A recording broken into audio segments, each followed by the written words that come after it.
Just get started. Okay. We're flying high with Allie Kral. Howdy. Where should I look? So we've got cameras right here, and I've also got one right here. It's like, your face cam.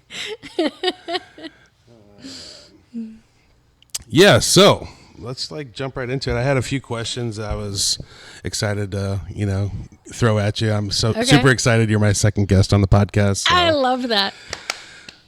First and foremost, fiddle or violin? If they had a fight and they were in a duel, I call it the fiddle just because of the style of music that I'm playing. Yep. And you can spill bourbon on it, Yep. But it's the same instrument that I was playing when I was doing classical. Gotcha. So that's another spot I wanted to touch on is kind of where your upbringing. When did you first start playing? Such a classical nerd. Yeah, yeah, totally. I grew up playing the Suzuki method. I was 5 years old, and everybody's going to school and bringing in classic rock to listen to, and I'm bringing in Night on Bald Mountain, just some kind of thing where I'm like, this is gonna really win the hearts of all my classmates, y'all. No, it didn't. They're like, who is that classical nerd? That was me. Yep. That was me. Where did you go to school at? I grew up in St. Charles, Illinois. It's on the Fox River and just west of Chicago by 40 miles or so. So the Suzuki method is something that they had in the school that was part of. That's a private thing. There's a man from Japan, Shinichi Suzuki, who developed this way of learning. This method is by learning by ear and with parental guidance, and basically every kid can learn how to play the violin based on the thought that every kid can learn how to speak their mother's language, so they do a lot of repetition and start them off really young. I was say it seems like the younger kids that have experienced the Suzuki have a different feel for it altogether. Yeah. Than trying to learn it a little bit later in life. It really develops your ear at a very young age. And I tell you, having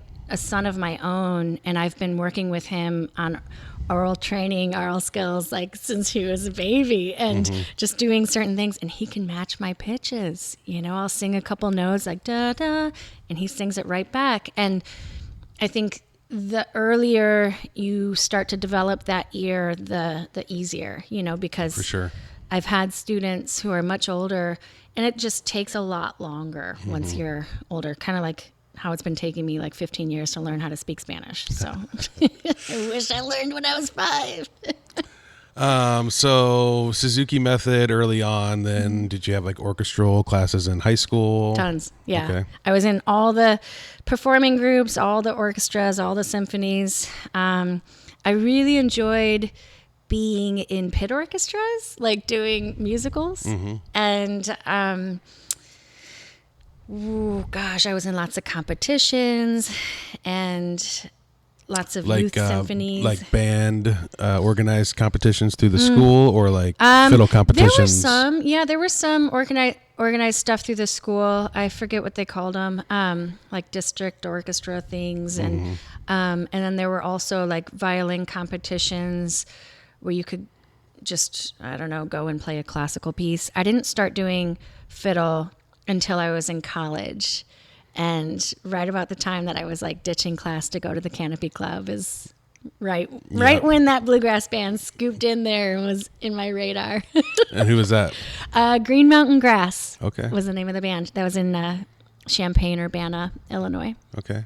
So that kind of got you the fiddle bug, and then were you able to join in with them at that time? You started playing music with them, or? Yeah, I was kind of snooty about the violin versus fiddle type thing. I was like, it's not a fiddle, how dare you call it that?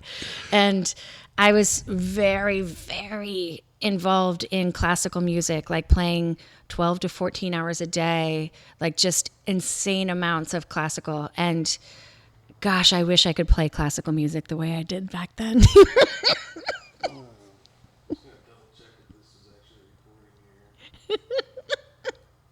I remember everything I just said, exactly how I said it. I did this yesterday.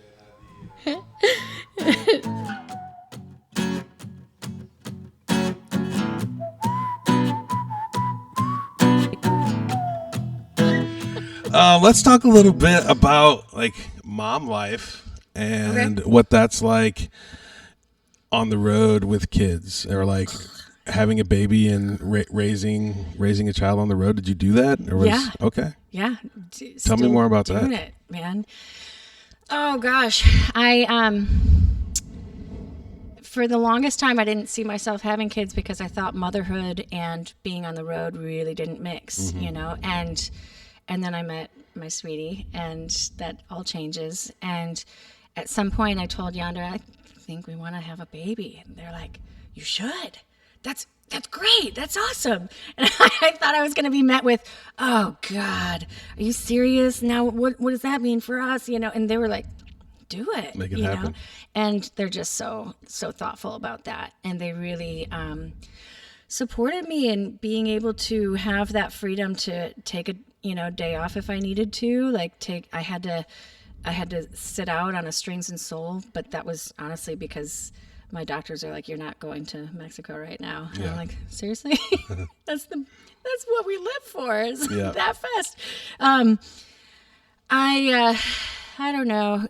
Motherhood started to, it's the best thing in the world, but it's also the hardest thing in the world.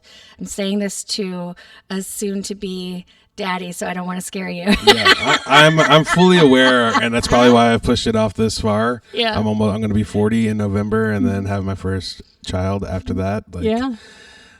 I'm glad that it's happening now and not 20 years ago or 10 years ago. I'm in a much better spot now to be, a little more responsible and take care of my business. So. Yep, absolutely. I feel like we have the energy when we're younger, but then we have like so much more knowledge and patience and wisdom when we're older. And I love parenting, having that knowledge, like it's a fun thing. I remember running into you at Northwest String Summit, and you had newborn on your side and like in between sets. You're like, I gotta go. And it's like, I understand. I was literally, I think, Julie Agela has a picture of me nursing Thomas and holding him in one hand and also putting on my makeup with my other hand. Yeah. She's like, are you kidding me? This is amazing. I would rent RVs and take Brian, my husband, or my mom on the road with me. My mom. Separate of the band? Yeah. Okay. My mom would call herself Granny Nanny. And so that I could nurse, because that's what I chose to do. And I couldn't be away from him. There's something that happens. There's this attachment, especially, with mamas and babies, that you can't take that baby away from them. Yeah. That doesn't happen. So I had to bring the baby on the road. Well, how did your husband deal with that whenever he was not with you on tour and mom's there? I mean, that's always tough to be away from your child, but he's super, super supportive of me doing road life and having the career that I've chosen. He basically, whatever makes us happy makes each other happy. We're very supportive in that kind of way. How long of stints would you be gone for? Yonder worked really well with me at that point too, because I couldn't be gone for very long. And so they cut the month-long tours down to like a couple, 2-week-long tours. And they just kept trying to, like, well, let's see, should we try this? Let's try this, like what's going to work? And, it was always really hard to be a mama and be on the road. But it's also like, I love the memories that I have, because now I've forgotten all the hardships. I forgot, toilet training while driving from Denver to Telluride, like I've forgotten the hardships, and now I just remember like, all the snuggles that he's had with all my favorite musicians, and him growing up with everybody else's littles at the same time. It's just a cute thing. Yep, I can imagine that. It's really fun. Did you live in Colorado when you linked up with Yonder? Or I was in Portland, Oregon for a time, like maybe 5 or 6 years, and that's when I hooked up with Yonder. And then I moved out here. I can't remember the first spot I saw cornmeal, but maybe it was a Schwagstock. Does that sound? We did Schwagstock, yeah. That's why Sean's such a good buddy of mine. Yeah. We're going to be doing a show soon together in, I think, November. Nice. Yeah. Not announced yet? I don't think so. Okay. A voodoo show, I guess? Mm-mm. No? All right. I'm reeling him in for my own thing. Nice. Love that guy. Yeah, he is an incredible musician and definitely has kind of got his hands on, or at his fingertips, pretty much everybody in St. Louis at this point. So yeah, he's definitely has a knack for that, and coming up with new ideas and being able to have fun playing music and be the dad that he is. You know, like he's killing it. Yeah. Yeah. I'm always it wasn't an option, I don't feel like, whenever I was being brought up to think of being able to be a musician and a family man at the same time. You know, It seems like such conflicting worlds. And I remember it did seem to be quite a hindrance to, band operations when musicians would have children, and, it's obviously something else becomes more important than the music, and I always thought nothing's going to be more important than the music, but quickly understanding that there is a lot more to life than just the music and the scene and being part of the action, that the family's going to be there for you whenever everything else fades away. Well, and also the climbing the ladder while you're in music and like feeling that drive, like you need to keep going, need to keep going. It's such a grind, and like it's okay if we experience other life, beauteous things at the same time as we can still enjoy music. Sure, and I guess that's the other thing about being a musician. Once you start, filling up your calendar with dates, which is how you survive, make your money. Yeah.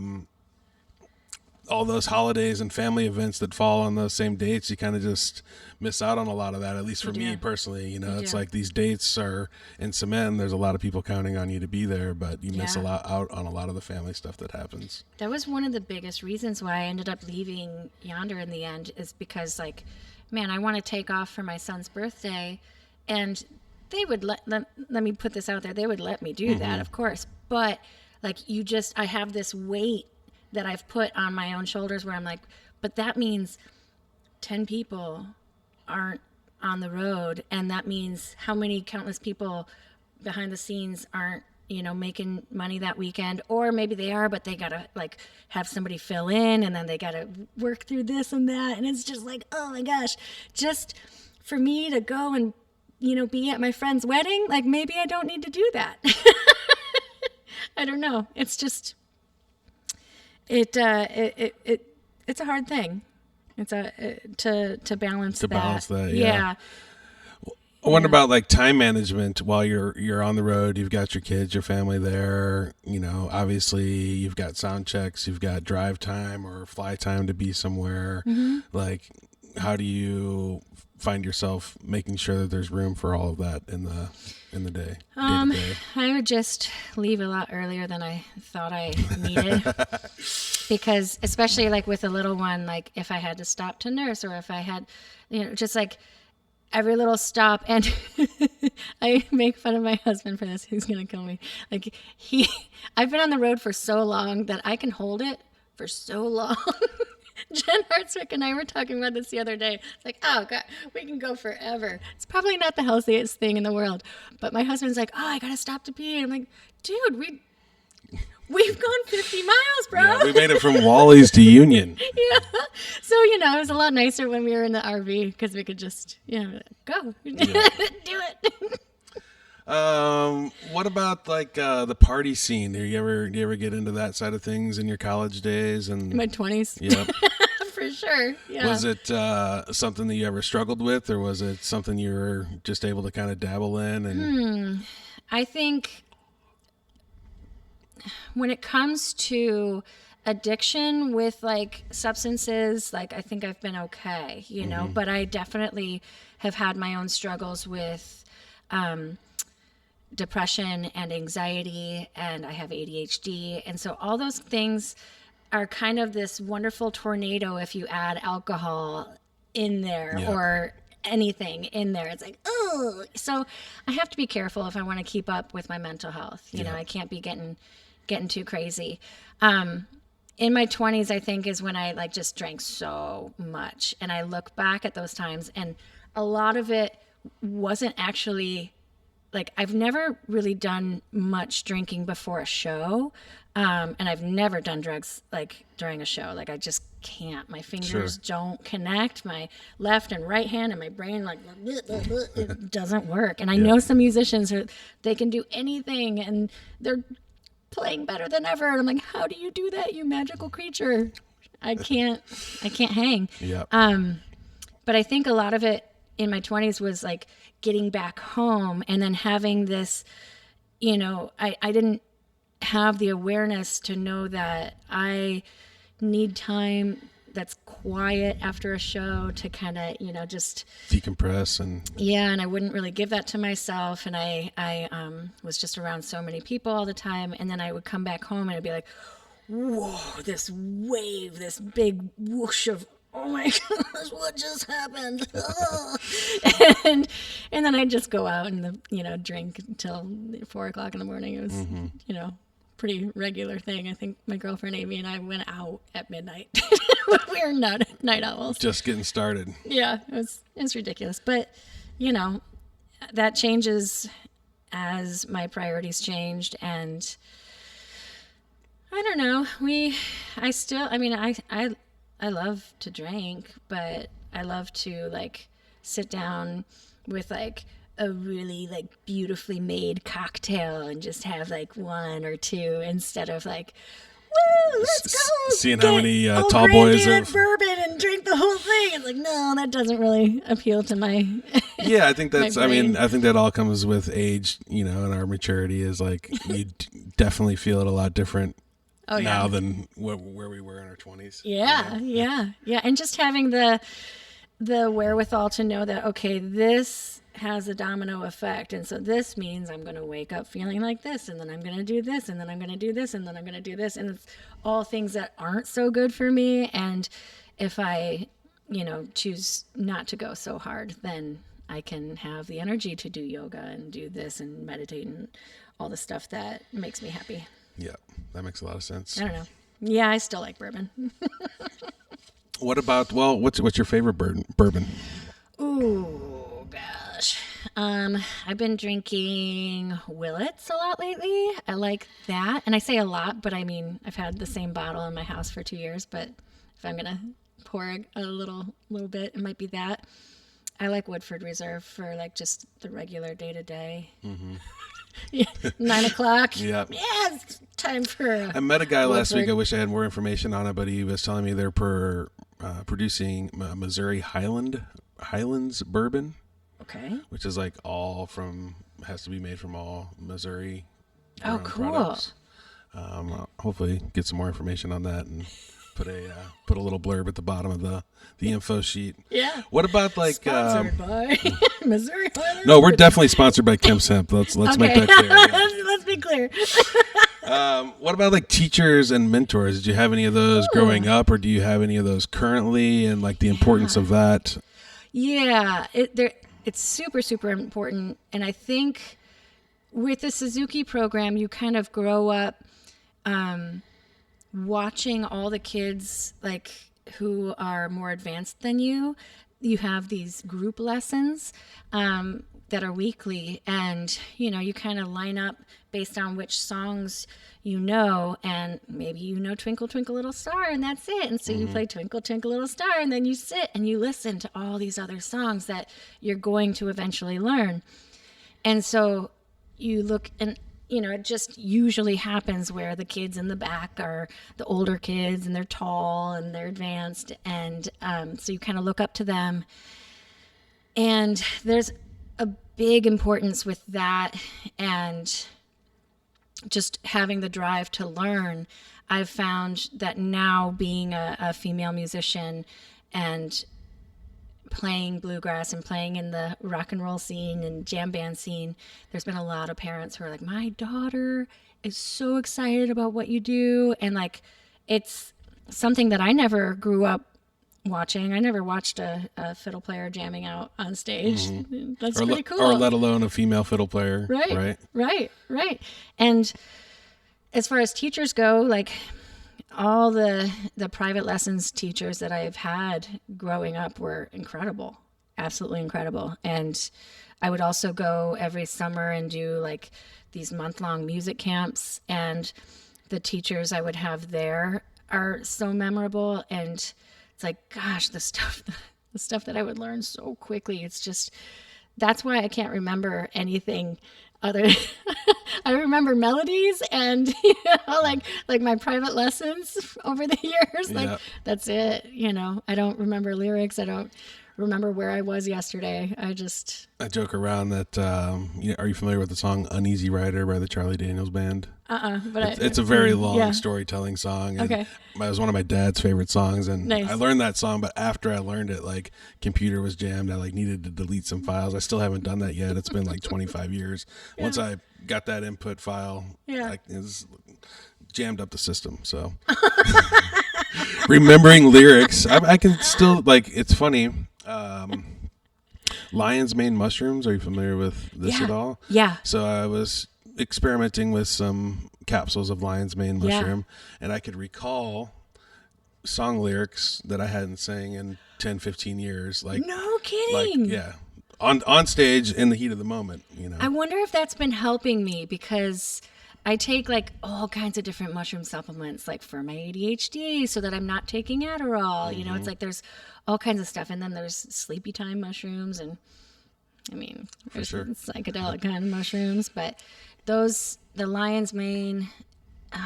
There's another kind that I also take for memory. I forget what it is, but wonder it's not. I didn't take it yet. Gonna need to up the dosage. So what's next? Are you retired now, or you're looking for?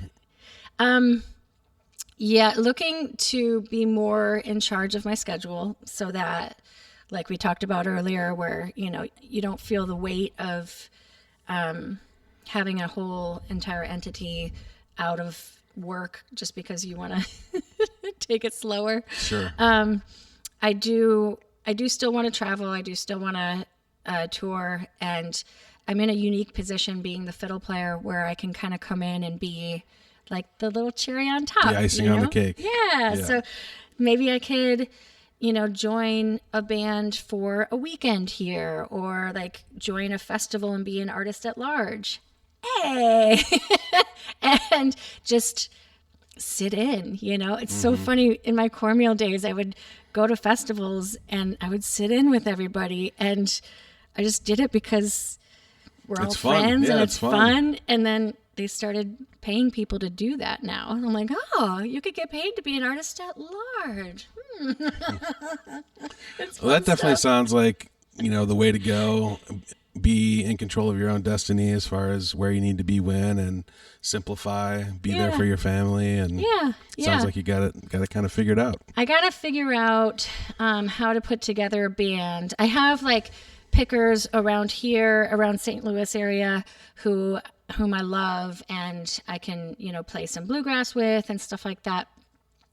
But there's music that's in my head that I have a really hard time describing to anybody other than Asher Falero. Are you familiar with Asher? I'm not. He's a keyboardist from Portland, Oregon, and he's just a whiz. He's unbelievable. And we share the same love for like Pink Floyd and Radiohead. And I'm like, Asher, I just love playing with a pianist because I said that too fast, so it sounded like I was just going to let it slide. Pianist. I love playing with piano players because I can kind of get into my classical roots playing violin and piano, and it's just a connection I've always loved. And then having the type of music that both he and I love so much, like I hear something in my head, but I can't describe it to anybody. And so that's another reason why I want to get some recording gear. We were talking about this earlier, and just messing around at home and then piece together a band or do an album. I mean, gosh, I've never even thought about doing an album. So maybe I should. We were just talking yesterday on the podcast about, is it, while the glitz and glamour of the full package is something nice to hold on to, but in the digital age, the attention span is so fast that releasing singles might be a better way to stay more engaged with your audience. Oh, totally. And like hyping up each single on the way to the album release versus just flopping the album out there, and no pun intended. Right, absolutely. Yeah, I think. And also, like, the songs, like, there's such a pressure to have, like, the song immediately catch your eye, or like wrap you in. And I kind of want to, like, for this particular project, I want to have music that I'm kind of doing for myself. Like, really, I want to put together music that's, like, super sexy and, like, like, oh, you're in the mood. Like, I'm going to put on Allie's album. That was hot. Nice. That's like my goal for that is, like, it'll be like a hot album. Dreams. But I don't know. As far as, like, putting together a band, I shouldn't let this stop me, but most of the players that I know and love to play with are in full-time bands. Doing stuff. And so it works out fine when we're doing, like, a side project at this festival or something like that. But it's hard to put together whole tours, and unless you're living in town with a bunch of musicians and start a band that way. Like, that organic development of a band seems to be the way to go. But I don't know if I have that time, the bandwidth to try to hold that together. That's kind of where I've been, is like just hiring the right person for the position. Nice. And, I have the luxury of being able to pull from a lot of my friends that are great musicians. And it always is just fun to explode on stage with people that don't get to normally play with each other. Yeah, that is fun. Also trying to get in the studio with these guys and really create some nice pieces of music that can then be translated to anybody that wants to learn the material. Here's your reference point. Oh, that's a great idea. Yeah. Yeah. And at least if you get those, the people to come record on it, that would entice them a little bit more to stick around and play some more shows with you. Sure. Right? Like, hey, remember that little album you were on? Yeah, let's go. Well, that sounds fun. Well, if you ever need a bass player, nice. And if it takes you a little while, maybe I'll get my pedal steel chops up by then. And there you go. That'd be nice. Yeah. Well, awesome, Allie. I appreciate you coming on and having a little conversation with us today. Dude, thanks for having me. Absolutely. And hopefully we'll be seeing and hearing more of you soon. Yeah, we sure will. Awesome.